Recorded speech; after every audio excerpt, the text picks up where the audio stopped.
ग्वालियर कांग्रेस में ये झगड़ा तब हुआ जब विधानसभा क्षेत्र के प्रभारी पूर्व मंत्री पीसी शर्मा होटल में मौजूद थे। युवक कांग्रेस के जिला उपाध्यक्ष राकेश शर्मा संगठन में हुई नियुक्तियों को लेकर प्रभारी के पास आपत्ति दर्ज कराने पहुंचे। तभी उनका पूर्व मंडल अध्यक्ष दलबीर गुर्जर से सामना हुआ। फिर क्या था, दोनों में गाली गलौज होने लगी और नौबत मारपीट तक पहुंच गई। विवाद थाने भी पहुंच गया। मैं पीसी शर्मा जी से मिलने गया था, वहाँ पर दलबीर गुर्जर जी ने मेरे को गालियाँ दी। उसके बाद तानसेन होटल आए, मैं भी वहाँ पहुँचा पीसी शर्मा जी के साथ पीछे तो वहाँ पर आकर उन्होंने फिर मुझे मामानी गालियाँ दी और जान से मारने की धमकी दी। भैया कुछ नहीं ना, कुछ मैंने अपना विरोध प्रकट किया था वहाँ कि माननीय मेरा ये पद मेरे को मिलना चाहिए था। दरअसल उपचुनाव से पहले कांग्रेस संगठन को मजबूत करने की कोशिश कर रही है।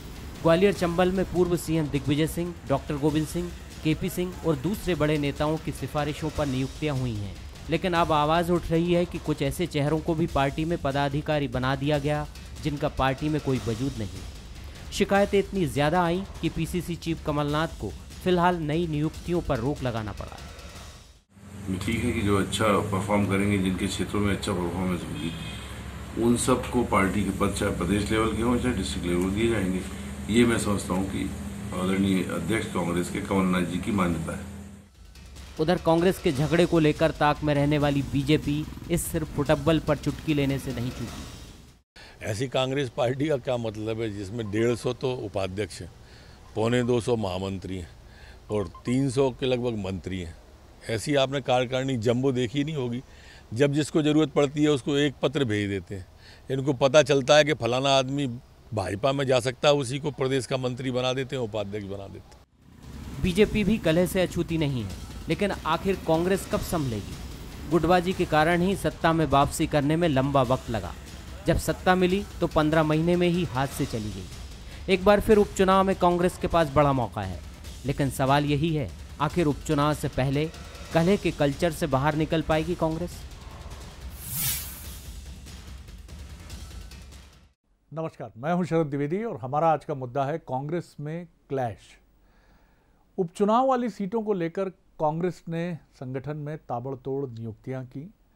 खासतौर से चंबल ग्वालियर रीजन या ग्वालियर चंबल रीजन की बात करें, जहां सिंधिया जी का प्रभाव काफ़ी अधिक है, वहां पर ये नियुक्तियां इसी इरादे से की गई कि कम से कम उस प्रभाव को न्यूट्रलाइज करने की कोशिश हो और कांग्रेस की संभावनाएं बेहतर हों।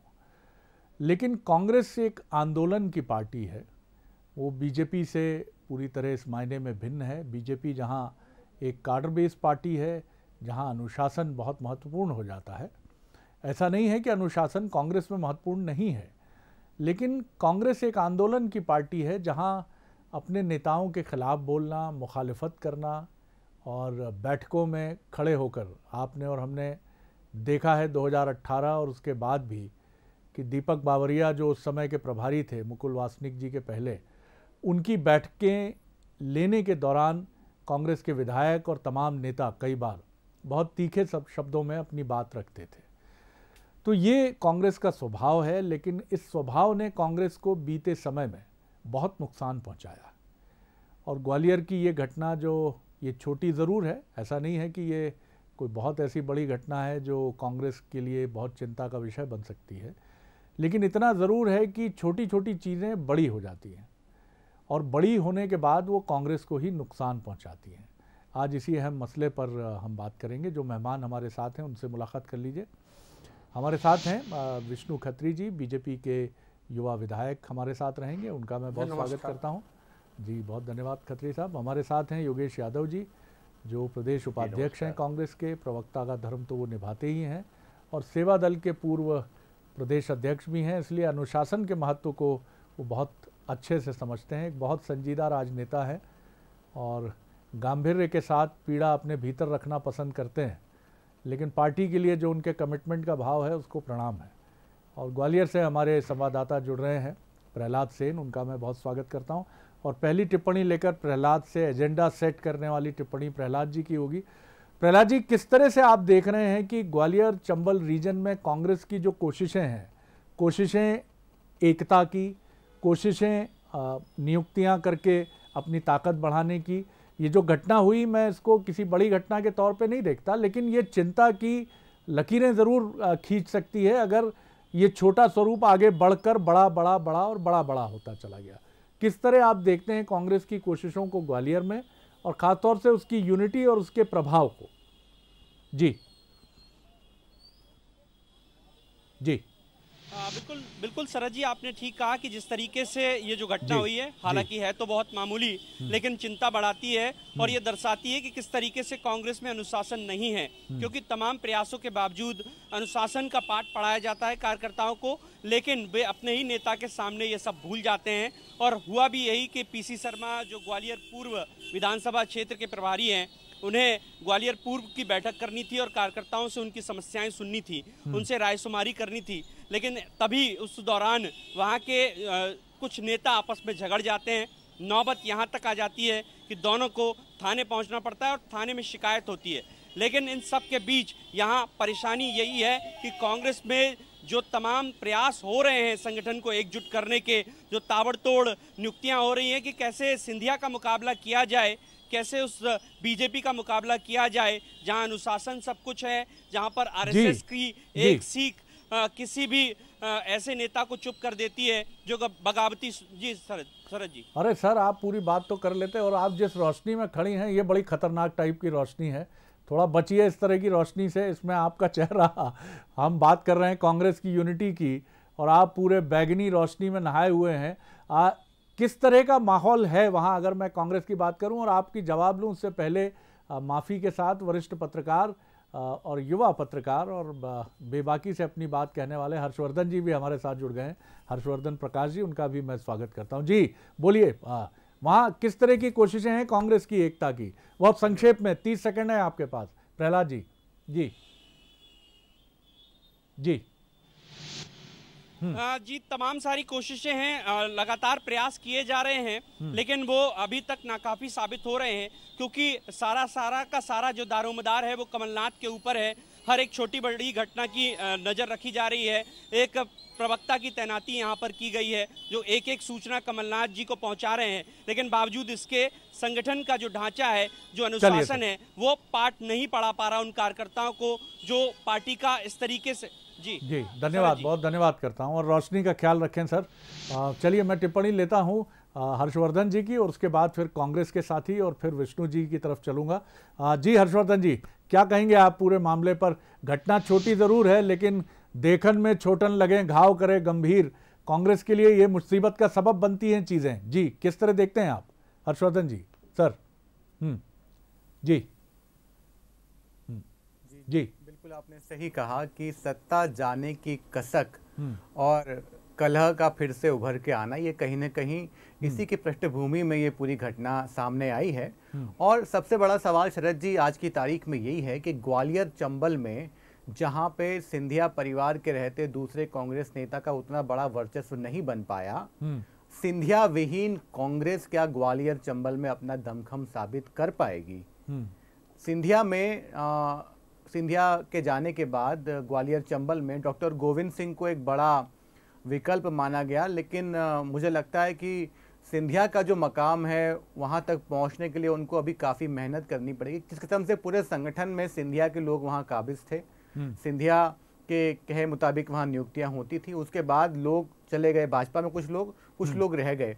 तो ये जो एक संक्रमण काल है कांग्रेस का, उसकी ये सब झलकियां हैं।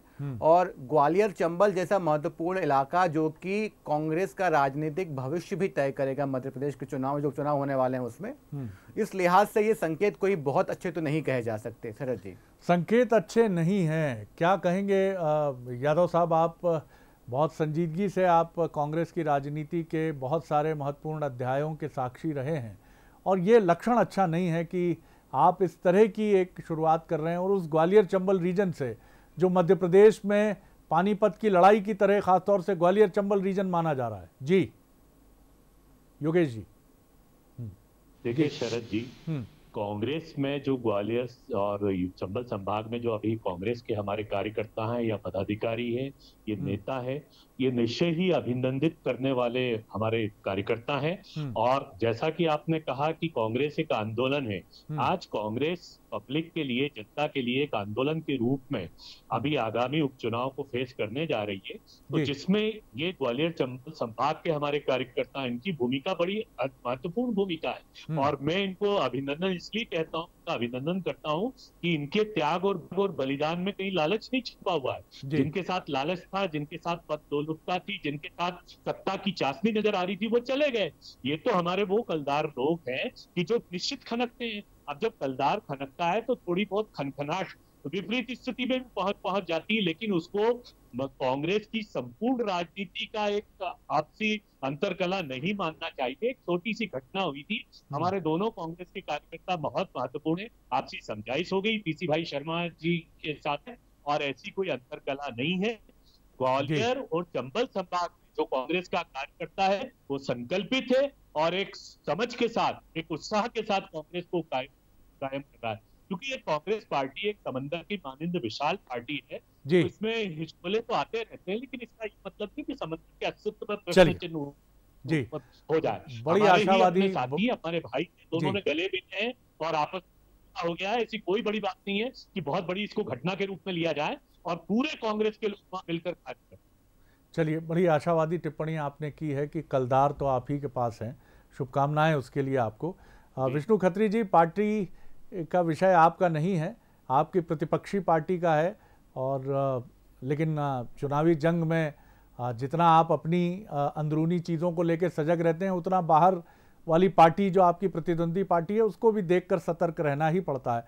क्या कहेंगे आप? एकता की अगर बात करें तो बीजेपी के बरक्स कांग्रेस को कैसे देखते हैं आप? जी जी जी आंदोलन है जी, और निश्चित रूप से इस देश के अंदर कांग्रेस ने जो एक संस्कृति दी है, ये आंदोलनात्मक राजनीति की संस्कृति दी है और इससे वे कभी भी अछूती नहीं रहेगी। आज ये अभी शुरुआत हुई है, ये आगाज है। आप अंजाम देखिएगा कि चुनाव आते आते कांग्रेस कहीं ऐसा ना हो कि सिंबल भी नहीं बांट पाए, क्योंकि ये स्थिति होने वाली एक सीट पर इनके 5-5, 10-10 उम्मीदवार चुनाव लड़ने के लिए आतुर हैं और ये अव्यवस्था उपचुनाव आते आते आपको दिखाई देगी। यहां तक इसमें कलदार और इसकी बात है तो ये इसकी खनक जो है, ये आप निश्चित मान के चलिए, ये खनक नहीं, ये एक इनके लिए अभिशाप होगी, क्योंकि इस प्रकार से चुनाव के बेला में और इस प्रकार का अंतर कले ये कांग्रेस के लिए निश्चित रूप से नुकसानदेह होगा। जी, लेकिन खत्री साहब, कई बार जो तूफान के पहले की शांति होती है उसको लेकर भी कहा जाता है कि सतर्क रहा जाए। हालांकि आपके यहाँ बड़ी शांति है, सारी चीज़ें बहुत नीट एंड क्लीन नज़र आ रही हैं। कितने आश्वस्त हैं कि आपके यहाँ ये तूफान के पहले वाली शांति नहीं है? जी जी, भारतीय जनता पार्टी एक अनुशासित पार्टी है जी, एक केडर बेस्ड पार्टी है और हम जो है इस उपचुनाव को बड़ी सादगी के साथ और बड़े संजीदा रूप से लेने वाले हैं और आप देखिएगा बड़ा स्मूथ चुनाव होगा ये। चलिए, आपको भी बहुत शुभकामनाएं कांग्रेस की तरह, क्योंकि आप दोनों मजबूती से चुनाव लड़ें और लोकतंत्र के लिए अच्छे नतीजे लेकर आएँ, इसके लिए शुभकामनाएं हैं। जो बात खत्री साहब कह रहे थे, हर्षवर्धन जी, मैं चलूँगा बाद में योगेश जी की तरफ, लेकिन ये सच है कि कांग्रेस के लिए प्रत्याशी ढूंढना एक चुनौती है। चुनौती इसलिए है कि बीजेपी ने जो अपना मैनेजमेंट किया है, रूठो हुओं को, जो रूठे और नाराज़ उम्मीदवार माने जा रहे थे क्षेत्र के, ख़ासतौर से जहां से वो चुनावी राजनीति करते आए हैं बीजेपी के नेता, जहां अब नए मेहमानों के लिए जगह उनको छोड़नी पड़ी है, वहां बीजेपी ने बड़े अच्छे ढंग से मैनेजमेंट किया है। चाहे बुंदेलखंड की बात करें, ग्वालियर चंबल की बात करें, कुछ जगह हैं जहां कांग्रेस ने स्कोर किया है, लेकिन ये माना जा रहा है कि प्रत्याशी का चयन कांग्रेस के लिए हमेशा की तरह, जैसे बीते 3 चुनाव हमने देखे हैं, इस बार भी ये एक बड़ी चुनौती कांग्रेस के लिए हो सकता है और सही प्रत्याशी चुनना ही जीत की तरफ बढ़ने का पहला कदम होता है। क्या कहेंगे आप हर्षवर्धन जी? जी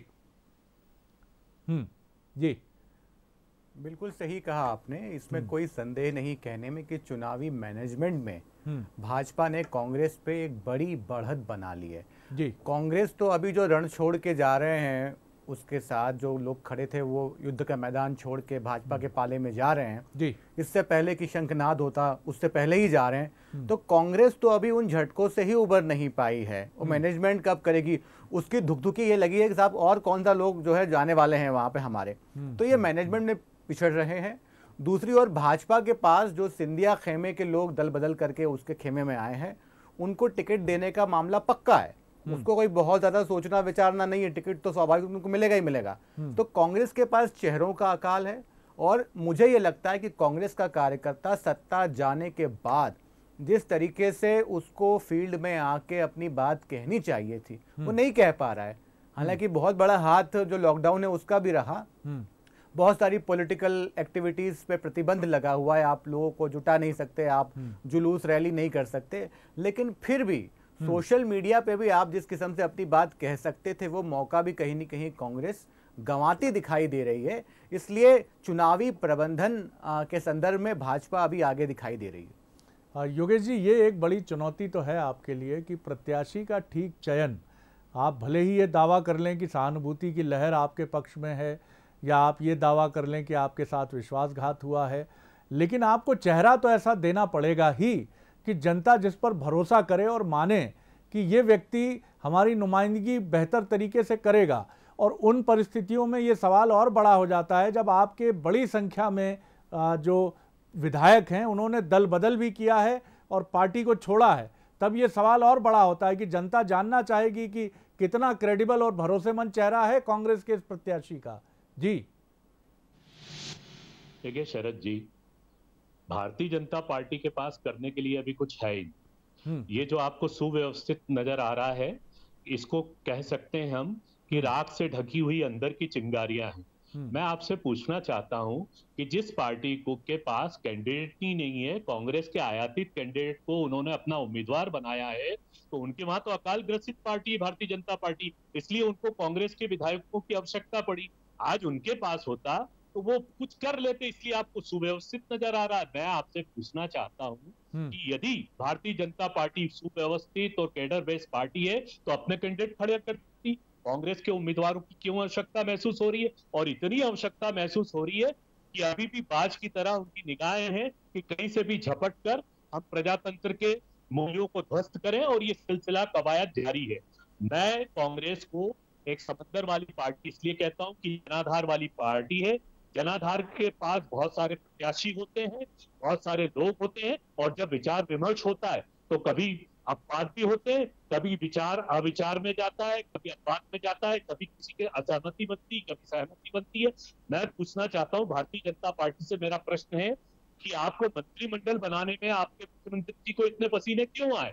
आप अपने अंतरकला देखिए। अब मैं आपसे पूछना चाहता हूं कि प्रदेश भारतीय जनता पार्टी के माननीय अध्यक्ष जी वी.डी. शर्मा जी 2 महीने से अखबारों में आ रहा है कि कल कार्यकारिणी घोषित हो जाएगी, परसों घोषित हो जाएगी। आपके अंदर कितनी अंतरकला, आप कार्यकारिणी घोषित नहीं कर पा रहे हैं। अभी भाई जवाब लेते हैं। कह रहे थे कि मध्य प्रदेश में बहुत बड़ा कुंभा है। भाई आपको तो आपके वहां क्या कुंभा है वो आप तय ही नहीं कर पा रहे हैं।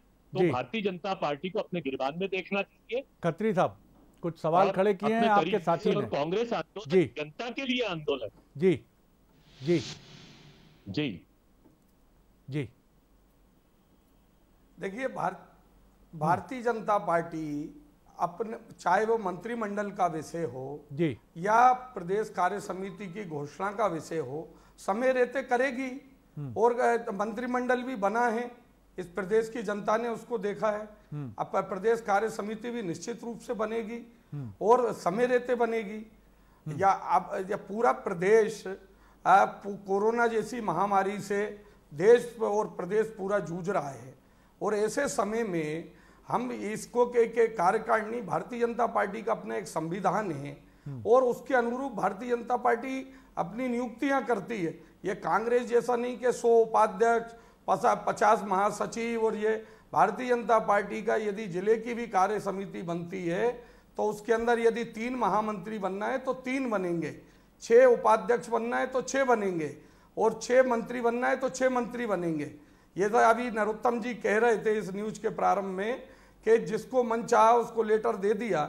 ये संस्कृति भारतीय जनता पार्टी की नहीं है, इसलिए जो भी होगा समय पर होगा और व्यवस्थित होगा। हर्षवर्धन जी, कंक्लूडिंग रिमार्क मैं आपसे ज़रूर लेना चाहूँगा। आखिर वो संजीवनी बूटी कांग्रेस के लिए क्या हो सकती है? पहली तो चीज़ जो मैं समझता हूँ एकता हो सकती है। दूसरी संजीवनी बूटी ये हो सकती है कि अपने कार्यकर्ता को, ख़ासतौर से जो एक मेरे साथ बैठे हैं और बिना किसी अपेक्षा के लंबे समय से काम करते हैं, योगेश यादव जी, ऐसे कार्यकर्ताओं को ज़मीन से जो जुड़ते हैं उन सारे लोगों को पहचान कर उनको केंद्र में लाना होगा, और युवा जो प्रत्याशी हैं उन पर भी दांव लगाना होगा। ये एक अच्छी रणनीति हो सकती है। और क्या फैक्टर आपको लगते हैं जो कांग्रेस के लिए इस उपचुनाव में, जो बेहद टफ है, बेहद मुश्किल उपचुनाव कांग्रेस के लिए है, उसके लिए कोई उम्मीद की मजबूत किरण बन सकते हैं? जी हर्षवर्धन जी। जी सर।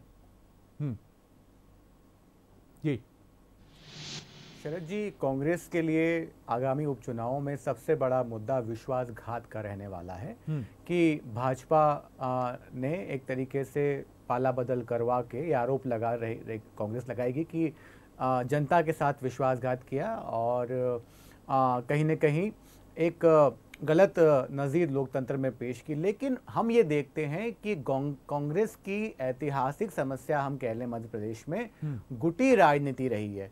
लेकिन ये कहीं न कहीं गुटी राजनीति उसकी ताकत भी रही है कि देखिए विंध्य क्षेत्र में एक नेता है, मालवा में एक नेता हो गया, कमलनाथ का अपना इलाका है, दिग्विजय सिंह का अपना इलाका है। तो कांग्रेस की सेना अलग अलग क्षत्रपों के साथ मैदान में उतरती है, तो जो क्षत्रप हैं, जो क्षेत्रीय लोग हैं, उनके जो वास्तविक कार्यकर्ता हैं, जो जमीन पे काम करते हैं, हम देखते हैं चंद्रप्रभाष शेखर के दस्तखत से न जाने कितने पद बांट दिए गए जब कांग्रेस सत्ता में थी, तब भी, उसके बाद भी बांटे जा रहे हैं। तो मुझे लगता है कि जो जमीनी लोग हैं उनको आगे लाया जाए, जो इस विश्वासघात के फैक्टर को जनता के बीच में अच्छे से रख सकें और जो खुद भी विश्वसनीय हो। ऐसा ना हो कि कुछ लोग जिनकी जनता में पकड़ ही नहीं वो लोग आप पेश कर दें। तो मुझे लगता है कि विश्वसनीय विकल्प आपको बनना होगा, तभी आप जनता के बीच अपनी बात समझा पाएंगे। ये आपने बहुत महत्वपूर्ण बात कही है हर्षवर्धन जी, और यही सबसे बड़ा सच है।